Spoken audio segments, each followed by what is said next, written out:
नमस्कार दोस्तों, स्वागत है आपका ज्ञान कोश पर, जहां हम आपको सुनाते हैं दुनिया की सबसे बेहतरीन किताबों की गहराई, वो भी एक कहानी की तरह।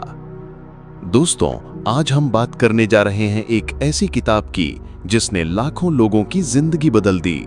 एक ऐसी किताब जो हमें सिखाती है कि पैसा सिर्फ कमाने की चीज नहीं है, बल्कि समझने की चीज है। किताब का नाम है द साइकोलॉजी ऑफ मनी और इसके लेखक हैं मॉर्गन हाउसल। दोस्तों, हम सभी जानते हैं कि पैसा हमारी जिंदगी में कितना जरूरी है। हम दिन रात मेहनत करते हैं, नौकरियां करते हैं, बिजनेस करते हैं ताकि पैसा कमा सकें। लेकिन क्या कभी आपने सोचा है कि पैसा हमारे दिमाग को कैसे कंट्रोल करता है? क्यों कुछ लोग बहुत कम कमाई के बावजूद खुशहाल और सुरक्षित होते हैं, जबकि कुछ लोग बहुत ज्यादा कमाई करने के बावजूद हमेशा परेशान रहते हैं? इस किताब का सबसे बड़ा संदेश यही है, पैसे का खेल आपके दिमाग में खेला जाता है, आपके बैंक अकाउंट में नहीं। मॉर्गन हाउसल कहते हैं कि पैसा एक साइंस नहीं बल्कि साइकोलॉजी है। आप कितना कमाते हैं ये उतना मायने नहीं रखता जितना ये मायने रखता है कि आप अपने पैसों के बारे में सोचते कैसे हैं और उसे मैनेज कैसे करते हैं। आपने कई बार देखा होगा कि कुछ लोग लाखों रुपए कमाते हैं, लेकिन फिर भी महीने के अंत तक उनके पास कुछ नहीं बचता। दूसरी तरफ कुछ लोग सामान्य सैलरी में भी सेविंग्स करते हैं, निवेश करते हैं और फाइनेंशियल फ्रीडम की ओर बढ़ते हैं। तो फर्क कमाई में नहीं, सोच में है। लेखक बताते हैं कि हम में से ज्यादातर लोग पैसों के बारे में तर्कसंगत नहीं बल्कि भावनात्मक फैसले लेते हैं। हम पैसों से जुड़े डिसीजंस फैक्ट्स पर नहीं बल्कि अपने डर, उम्मीदों और पास्ट एक्सपीरियंसेस पर लेते हैं। इसलिए यह समझना बहुत जरूरी है कि हमारे दिमाग में पैसा कैसे काम करता है। इस किताब में सबसे पहली और सबसे बड़ी सीख है, धनवान होना और धन को बनाए रखना दो अलग चीजें हैं। पैसा कमाना आसान है, लेकिन उस पैसे को लंबे समय तक संभालना मुश्किल है, क्योंकि पैसा बढ़ाने के लिए जोखिम लेना पड़ता है और पैसा बचाने के लिए डर और अनुशासन की जरूरत होती है। बहुत से लोग पैसा कमा लेते हैं, लेकिन उन्हें पता नहीं होता कि उसे कैसे संभालना है। वे अननेसेसरी चीजों पर खर्च करते हैं, लोन में फंस जाते हैं या बिना सोचे समझे निवेश कर देते हैं। मॉर्गन कहते हैं कि पैसा बचाना एक कला है जो पेशेंस, कंट्रोल और सही माइंडसेट पर निर्भर करती है। अब मैं आपको एक छोटी सी कहानी सुनाता हूं जो किताब में दी गई है। एक व्यक्ति था जिसका नाम रोनाल्ड रीड था। वो अमेरिका में गैस स्टेशन पर काम करता था और पार्किंग लॉट में सफाई करता था। उसकी सैलरी बहुत कम थी। वो साधारण कपड़े पहनता था, एक बहुत साधारण घर में रहता था। लोगों को लगता था कि वो गरीब है, लेकिन जब वो 92 साल की उम्र में मरा तो सब चौंक गए, क्योंकि उसने अपनी जिंदगी में $8 मिलियन यानी लगभग 65 करोड़ रुपए की संपत्ति बनाई। अब सोचिए कैसे? क्या उसने बड़ा बिजनेस किया? क्या उसने लॉटरी जीती? नहीं, उसने बस एक आदत अपनाई, कंपाउंडिंग। वो सालों तक छोटी छोटी सेविंग्स करता रहा और उन्हें अच्छे म्यूचुअल फंड्स और स्टॉक्स में इन्वेस्ट करता रहा। उसने कभी अपने पैसे शो ऑफ नहीं किए, महंगे कपड़े, बड़ी गाड़ियां या लग्जरी लाइफ पर खर्च नहीं किया।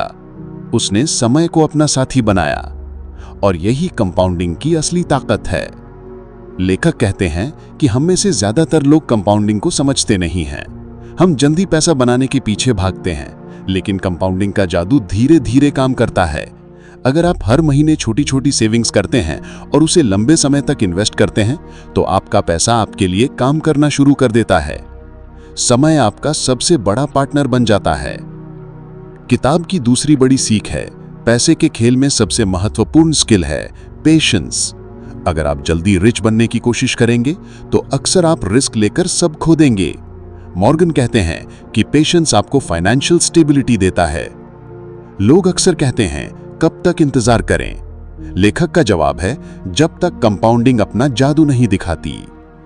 इस किताब में एक और बेहतरीन बात कही गई है, पैसे कमाने का असली मकसद है फ्रीडम। आप सोचिए, आप मेहनत क्यों करते हैं? क्योंकि आप अपनी जिंदगी में चॉइसेस चाहते हैं। आप चाहते हैं कि आप अपनी मर्जी का काम करें, अपना समय अपने तरीके से जिएं और किसी पर फाइनेंशियली रूप से डिपेंडेंट ना रहें। यही असली अमीरी है, टाइम और चॉइसेस पर कंट्रोल। लेकिन दोस्तों, पैसे के बारे में एक गलतफहमी बहुत कॉमन है। लोग सोचते हैं कि ज्यादा पैसा मतलब ज्यादा खुशी। मॉर्गन हाउसल कहते हैं कि ऐसा नहीं है। पैसा जरूरी है, लेकिन पैसा सिर्फ एक सीमा तक ही खुशी देता है। जब आपकी बेसिक जरूरतें पूरी हो जाती हैं, तो उसके बाद पैसा सिर्फ सुविधा देता है, खुशी नहीं। खुशी आती है सुरक्षा से, समय की आजादी से और मन की शांति से। मॉर्गन हाउसल कहते हैं कि आपकी फाइनेंशियल सक्सेस इस बात पर नहीं निर्भर करती कि आप कितना कमाते हैं, बल्कि इस बात पर निर्भर करती है कि आप कितना बचाते हैं, कितना संभालते हैं और सही समय पर सही फैसले लेते हैं। बहुत से लोग हाई रिटर्न्स के पीछे भागते हैं, लेकिन वे ये नहीं समझते कि हर बड़ा रिटर्न बड़े रिस्क के साथ आता है। अगर आप बिना समझे सिर्फ दूसरों को देखकर इन्वेस्ट करते हैं, तो यह खतरनाक हो सकता है। लेखक कहते हैं, दूसरों की स्ट्रैटेजी आपकी स्ट्रैटेजी नहीं हो सकती। हर किसी की फाइनेंशियल जर्नी अलग होती है। कोई 25 की उम्र में पैसा कमाना शुरू करता है, कोई 40 की उम्र में। किसी के पास फैमिली सपोर्ट होता है, किसी के पास जीरो सपोर्ट। इसलिए किसी और की स्पीड देखकर अपनी स्ट्रैटेजी तय मत कीजिए। आपके गोल्स, आपके रिसोर्सेज और आपकी रिस्क टेकिंग कैपेसिटी अलग हैं। लेखक एक शानदार एग्जाम्पल देते हैं। 2008 की इकोनॉमिक रिसेशन के समय बहुत से बड़े इन्वेस्टर्स ने मार्केट से अपना सारा पैसा निकाल लिया, क्योंकि डर लग रहा था। लेकिन जिन्होंने धैर्य रखा, मार्केट में बने रहे और लंबे समय तक इन्वेस्ट किया, आज वही लोग फाइनेंशियल फ्रीडम का मजा ले रहे हैं। मॉर्गन कहते हैं, धैर्य पैसे की दुनिया का सबसे बड़ा हथियार है। अब समझते हैं एक और पावरफुल कॉन्सेप्ट। रिच बनना और वेल्दी बनना दोनों अलग हैं। रिच दिखने वाले लोग अक्सर महंगी गाड़ियां, बड़े घर, ब्रांडेड कपड़े और लग्जरी लाइफ जीते हैं। लेकिन वेल्दी लोग हमेशा चुपचाप काम करते हैं। उनका पैसा बैंक और इन्वेस्टमेंट्स में होता है, शो ऑफ में नहीं। लेखक कहते हैं, वेल्थ वो है जो आप नहीं देखते, क्योंकि असली अमीरी आपके इन्वेस्टमेंट्स और सेविंग्स में होती है, न कि आपकी लाइफस्टाइल में। एक छोटी सी कहानी से समझते हैं। एक बार लेखक के एक दोस्त ने उनसे पूछा, तुम्हारी कार बहुत साधारण है, तुम एक बड़ी लग्जरी एसयूवी क्यों नहीं खरीदते? मॉर्गन ने जवाब दिया, अगर मैं वो एसयूवी खरीद लूं तो तुम सोचोगे कि मैं रिच हूं, लेकिन मेरी बैंक बैलेंस मुझे बताएगी कि मैं पुअर हो गया हूं। दोस्तों, यही है असली माइंडसेट। लेखक एक और बहुत इंपॉर्टेंट कॉन्सेप्ट बताते हैं, लक और रिस्क का खेल। कभी कभी सफलता सिर्फ हार्डवर्क का नतीजा नहीं होती, उसमें लक का भी बड़ा रोल होता है। उदाहरण के लिए बिल गेट्स का स्कूल अमेरिका के उन कुछ स्कूल्स में से था जहां कंप्यूटर्स सबसे पहले लाए गए थे। अगर वो किसी दूसरे स्कूल में होते तो शायद माइक्रोसॉफ्ट का जन्म ही ना होता। इसका मतलब ये नहीं कि बिल गेट्स ने मेहनत नहीं की, उन्होंने की, लेकिन उन्हें सही समय पर सही अवसर मिला। दूसरी तरफ रिस्क भी उतना ही बड़ा फैक्टर है। कई सफल इन्वेस्टर्स, बिजनेस ओनर्स और कंपनीज गलत डिसीजंस की वजह से कोलैप्स हो गईं। लेखक कहते हैं, सफलता पर घमंड मत कीजिए और असफलता पर खुद को दोषी मत मानिए। दोनों में लक और रिस्क का हिस्सा हमेशा होता है। दोस्तों, इस किताब की एक और बेहद जरूरी सीख है, इनफ इज इनफ। कई लोग कभी नहीं समझते कि उनके लिए कितना पर्याप्त है। वे लगातार पैसा, स्टेटस और शो ऑफ के पीछे भागते रहते हैं, लेकिन ये एंडलेस रेस आपको थका देती है, आपके रिश्तों को खत्म कर देती है और अंत में आपको खालीपन दे जाती है। मॉर्गन कहते हैं, अगर आपको पता नहीं कि आपके लिए पर्याप्त कितना है, तो चाहे जितना भी कमा लें, आप कभी अमीर महसूस नहीं करेंगे। अब बात करते हैं फाइनेंशियल इंडिपेंडेंस की। लेखक कहते हैं, आपकी फाइनेंशियल इंडिपेंडेंस आपकी चॉइसेस पर कंट्रोल है। अगर आप अपनी मर्जी से अपना समय नहीं बिता सकते, तो आप सच में अमीर नहीं हैं। पैसा आपको केवल तब आजादी देता है जब आप उसका इस्तेमाल अपनी पसंद की जिंदगी बनाने में करते हैं। मॉर्गन एक एग्जाम्पल देते हैं कि बहुत से लोग हाई पेइंग जॉब्स में होते हैं, महंगे घर, महंगी कार हकते हैं, लेकिन फिर भी दुखी होते हैं, क्योंकि उनके पास अपने समय पर कंट्रोल नहीं होता। वे हमेशा दूसरों की डेडलाइंस पर जीते हैं, अपने सपनों को भूल जाते हैं। इसलिए फाइनेंशियल फ्रीडम का मतलब है आप अपने समय के मालिक बने। एक और गहरा लेसन है लॉन्ग टर्म थिंकिंग की ताकत। हम में से ज्यादातर लोग शॉर्ट टर्म प्रॉफिट्स के पीछे भागते हैं। जल्दी अमीर बनने की चाहत में हम अक्सर गलत इन्वेस्टमेंट्स कर बैठते हैं। लेकिन अमीरी का असली सीक्रेट है लंबे समय तक सही दिशा में स्टेडी प्रोग्रेस। मॉर्गन कहते हैं कंपाउंडिंग चमत्कार करता है, लेकिन उसका जादू तभी दिखता है जब आप उसे समय देते हैं। दोस्तों, इस किताब का यह हिस्सा हमें यह सिखाता है कि पैसे के खेल में सबसे बड़ा हथियार ना नॉलेज है, ना लक, बल्कि सही माइंडसेट, पेशेंस और लॉन्ग टर्म विजन है। मॉर्गन हॉसल कहते हैं, पैसा जरूरी है, लेकिन पैसा सब कुछ नहीं है। पैसा आपको आराम दे सकता है, सिक्योरिटी दे सकता है, आपकी बेसिक जरूरतें पूरी कर सकता है, लेकिन पैसा अकेले खुशी नहीं दे सकता। खुशी आती है आपके चॉइसेस से, आपके रिश्तों से और आपके माइंडसेट से। बहुत से लोग सोचते हैं कि जब मैं करोड़पति बन जाऊंगा तब खुश हो जाऊंगा, लेकिन सच तो यह है कि अगर आप आज छोटी चीजों में खुश रहना नहीं जानते तो करोड़ों रुपए होने पर भी आप खाली महसूस करेंगे।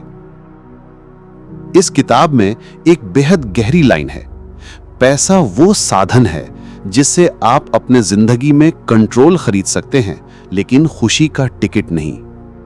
लेखक बताते हैं कि हैप्पीनेस का सबसे बड़ा सोर्स है कंट्रोल ओवर टाइम। अगर आप अपने मर्जी से काम कर सकते हैं, अपना समय अपने हिसाब से जी सकते हैं, तो आप दुनिया के सबसे अमीर इंसान हैं।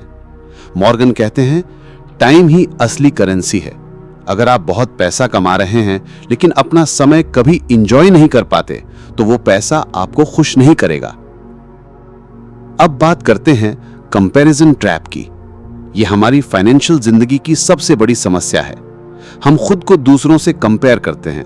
उसने कितनी बड़ी कार खरीदी, उसका कितना बड़ा घर है, उसके कितने फॉलोअर्स हैं। लेकिन मॉर्गन हॉसल कहते हैं, comparison is the thief of Joy. आप किसी भी लेवल पर हों, दुनिया में हमेशा कोई ना कोई आपसे आगे होगा। अगर आप हमेशा दूसरों से अपनी लाइफ कंपेयर करेंगे तो आप कभी संतुष्ट नहीं होंगे। लेखक एक एग्जाम्पल देते हैं। एक बार उन्होंने एक मल्टी मिलियनर से पूछा, आपके पास सब कुछ है, फिर भी आप खुश क्यों नहीं हैं? उसने कहा, मेरे दोस्त के पास प्राइवेट जेट है, मेरे पास नहीं। सोचिए, जिसके पास करोड़ों हैं वो भी दुखी है क्योंकि वो खुद को किसी और से कंपेयर कर रहा है। इसलिए लेखक कहते हैं, दूसरों की रेस मत दौड़ो, अपनी दौड़ दौड़ो। अब समझते हैं एक और powerful concept, freedom over luxury. बहुत लोग पैसा कमाकर महंगी लाइफस्टाइल बनाना चाहते हैं। वे सोचते हैं कि बड़ी cars, expensive gadgets, branded clothes उन्हें हैप्पीनेस देंगे, लेकिन असल में ये सब शॉर्ट टर्म प्लेजर्स हैं। कुछ समय बाद इन चीजों की वैल्यू खत्म हो जाती है और हम फिर नई चीजों के पीछे भागने लगते हैं। इसलिए लेखक कहते हैं, लग्जरी खरीदने से बेहतर है फ्रीडम खरीदना। फ्रीडम का मतलब है अपने डिसीजंस खुद लेना, अपना समय अपनी मर्जी से जीना और दूसरों की एक्सपेक्टेशंस की जगह अपने सपनों के मुताबिक जीना। अब बात करते हैं फाइनेंशियल हैबिट्स की, जो आपकी पूरी जिंदगी बदल सकती हैं। लेखक इस किताब में कुछ सिंपल लेकिन पावरफुल हैबिट्स बताते हैं। पहली आदत, कमाई से कम खर्च करना। यह सुनने में सिंपल लगता है, लेकिन इसे कंसिस्टेंटली फॉलो करना मुश्किल है। आप जितना कमाते हैं उससे थोड़ा कम खर्च करें, बाकी को बचाएं और इन्वेस्ट करें। दूसरी आदत, अर्ली इन्वेस्टिंग शुरू करना। मॉर्गन कहते हैं, कंपाउंडिंग का जादू समय के साथ बढ़ता है। अगर आप जल्दी इन्वेस्ट करना शुरू करते हैं तो आपका पैसा आपके लिए काम करना शुरू कर देता है। तीसरी आदत, डेट ट्रैप से बचना। Credit cards, personal loans, EMIs ये आपको फाइनेंशियली कमजोर बनाते हैं। पैसा उधार लेने की बजाय पैसा बचाना सीखिए। चौथी आदत, लॉन्ग टर्म विजन रखना। जल्दी अमीर बनने के शॉर्टकट मत खोजिए। मॉर्गन कहते हैं, धीरे चलिए लेकिन सही दिशा में।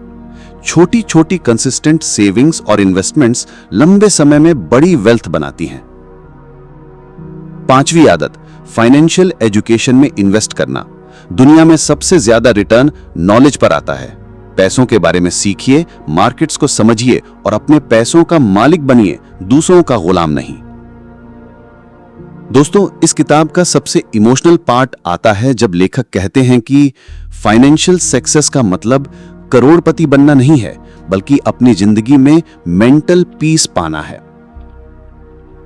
अगर पैसा आपको तनाव दे रहा है तो इसका मतलब है कि आप गलत डायरेक्शन में जा रहे हैं। पैसा आपकी आजादी, आपकी सुरक्षा और आपकी चॉइसेस को बढ़ाना चाहिए, आपकी चिंता नहीं।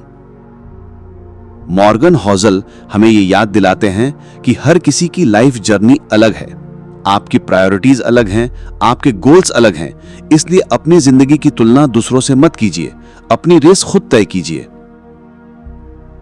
दोस्तों, द साइकोलॉजी ऑफ मनी हमें यह सिखाती है कि पैसा सिर्फ एक टूल है, उससे हम जिंदगी को बेहतर बना सकते हैं, लेकिन जिंदगी का मकसद पैसा नहीं होना चाहिए।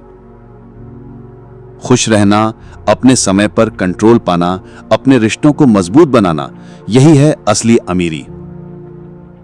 याद रखिए, पैसा आपके बैंक बैलेंस में नहीं, आपके माइंड सेट में होता है। सही सोच, सही आदतें अपनाइए, पैसा अपने आप आपके लिए काम करना शुरू कर देगा।